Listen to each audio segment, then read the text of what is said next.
Sebanyak 908 polisi RW siap ditugaskan setelah apel pembentukan digelar di Polrestabes Makassar pagi tadi.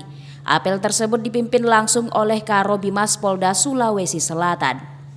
Nantinya polisi RW ini akan disebar di setiap RW di Kota Makassar. Polisi RW tersebut bertugas mengedukasi masyarakat, mendengarkan keluhan masyarakat, serta merespon cepat keluhan serta kejadian yang terjadi di tengah-tengah masyarakat. Ya, polisi RW akan ditempatkan di semua RW di wilayah Polrestabes Makassar, berjumlah sekitar 908 orang.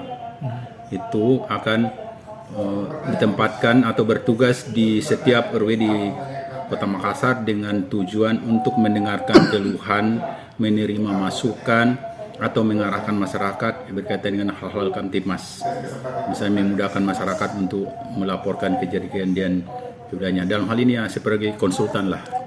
Lebih mendekatkan diri kepada masyarakat, berinteraksi secara intensif di tengah-tengah masyarakat. Mulai Rabu, polisi RW akan bertugas di tengah-tengah masyarakat untuk menjaga keamanan Kamtibmas serta membantu masyarakat jika membutuhkan bantuan. Ilham Syam, Fajar TV dan Fajar Radio melaporkan.